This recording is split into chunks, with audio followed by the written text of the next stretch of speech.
Buenos días, hacemos una introducción a los métodos matriciales, comenzando con el método de la flexibilidad que vamos a aplicar a este reticulado hiperestático con grado de hiperestaticidad 2 y bueno, con dos barras superabundantes que están acá con un color negro más fuerte, que es la barra 18 y la barra 19. Y bueno, tenemos el sistema exterior de carga con todas las características también definidas, geométricas y mecánicas de esta estructura.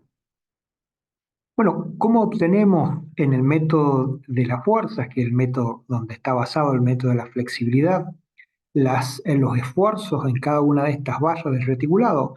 Bueno, con una de las fórmulas fundamentales del método de la fuerza, que es acciones de extremos igual al AE0 más AEXU por X. Entonces vamos a ver ahora cómo obtenemos este vector y esta matriz y finalmente cómo obtenemos este vector X. Bueno, ¿qué es lo que es el AE0? Se trabaja con el isostático equivalente.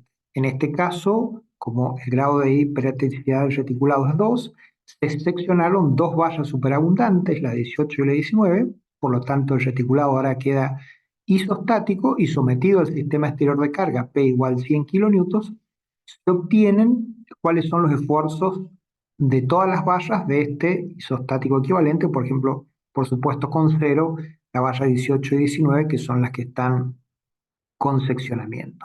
¿Cómo resolvemos un reticulado isostático? Bueno, aplicando las ecuaciones de las estáticas, que llevadas a la forma matricial se transforman en este sistema de ecuaciones A sub S por S igual menos P, donde S son estos esfuerzos en cada una de las barras del isostático, A sub S son los cosenos y senos, bueno, que se obtienen al plantear los valores de S como todos de tracción, y P son los valores de las cargas actuando en los distintos vértices de este reticulado.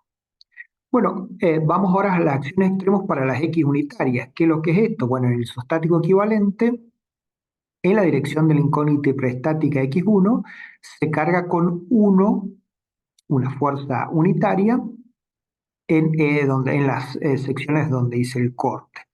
Y ahí resuelvo otra vez el isostático y obtengo estos valores de esfuerzo interno, por supuesto con 1 en la barra donde le apliqué la barra 18 y 0 la barra 19 porque es la barra donde se mantengo el seccionamiento. Otra vez, como en reticulado isostático, mantengo la misma solución de A sub S por S igual menos P, que es el sistema de ecuaciones que me permite resolver este tipo de reticulados.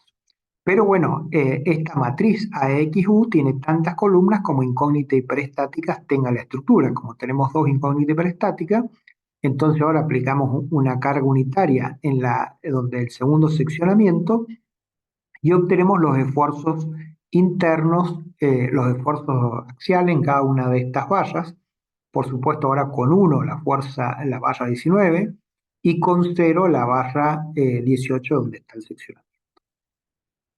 Obtenemos entonces ya este vector y esta otra matriz que nos permiten ya ir determinando finalmente cuántos son las acciones de extremo o los esfuerzos en todas las vallas de este reticulado. Pero nos queda todavía determinar el valor de X.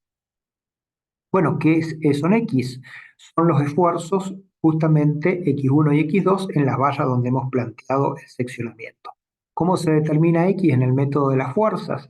Mediante un sistema de ecuaciones lineales basado en una ecuación de compatibilidad de desplazamiento, donde esto tienen que ver con los desplazamientos que se producen en la sección de corte en el isostático equivalente cuando actúa el sistema exterior de carga, y los delta XXU tienen que ver con los corrimientos relativos en las secciones de corte cuando en el isostático el equivalente actúa en la fuerza unitaria tanto en la dirección de X1 como en la dirección de X2. O sea, hasta acá son las fórmulas fundamentales del método de las fuerzas.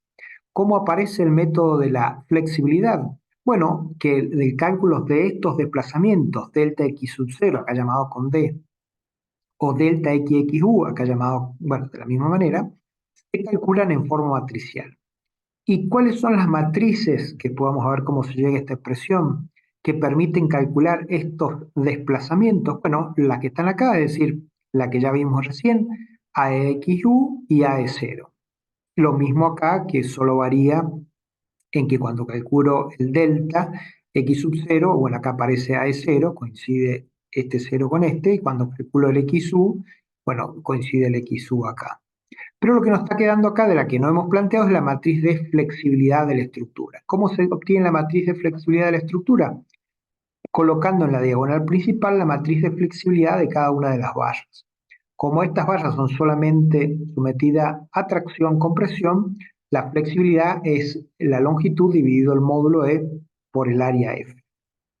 ¿Cómo se llega a obtener la matriz de flexibilidad de cada una de las vallas que integran una estructura?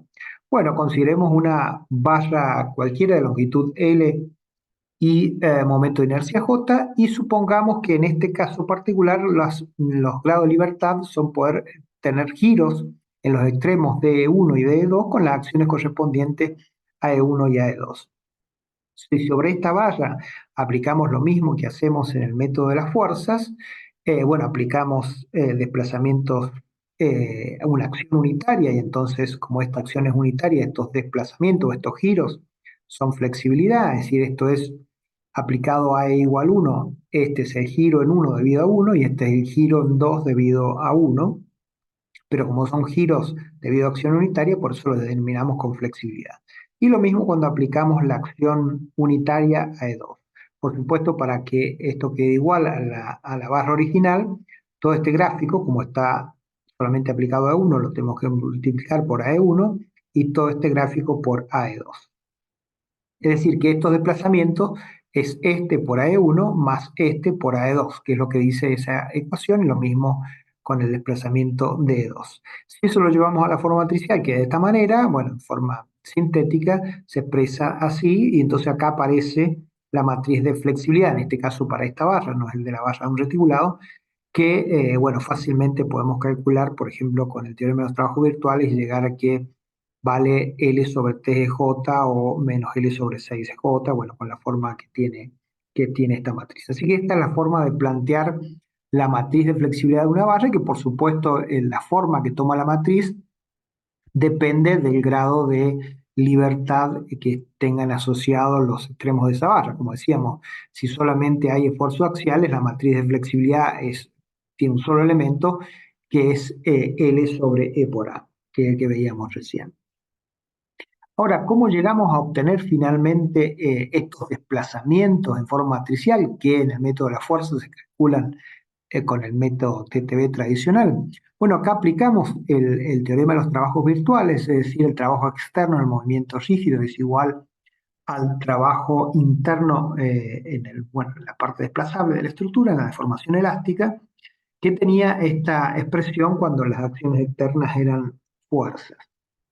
Entonces, ¿qué hacíamos acá? Bueno, considerar un sistema deformante, donde tenían que ver con con estos desplazamientos eta o tita, o con esto m por diferencial de s sobre j, y consideramos un sistema no deformante que tenían que ver con este p raya m raya.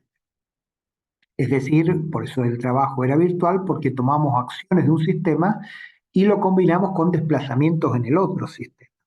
Bueno, al plantear el trabajo externo en el movimiento rígido, implica tomar estas fuerzas que están definidas en función de los desplazamientos que yo planteé en el sistema deformante, estas fuerzas que son acciones y momentos, por supuesto en concordancia con el desplazamiento que planteé como incógnita, con estos desplazamientos en el sistema deformante, o sea, de x0. Y el trabajo interno, bueno, se toma cada barra, en este caso está demostrado solamente para acciones nodales, por eso hacemos la aplicación solamente para reticulados. Y bueno, va a ser también las acciones de extremo en este sistema por los desplazamientos de extremos en este otro sistema, haciendo la sumatoria para toda la barra. El desplazamiento extremos de cero es, bueno, flexibilidad por acción, porque estamos en ley de Hooke. Y también, como estamos en ley de Hooke, estas acciones AX se pueden obtener como las acciones unitarias multiplicado por el verdadero valor de X. Bueno, acá aplicando la tampuesta y reemplazándolo acá, llegamos a esta expresión donde, cancelando las X, finalmente llegamos entonces a la expresión que nos permite calcular el desplazamiento, en este caso el delta X sub 0, en función de la matriz AEXU, AE0 y la matriz de flexibilidad de la estructura.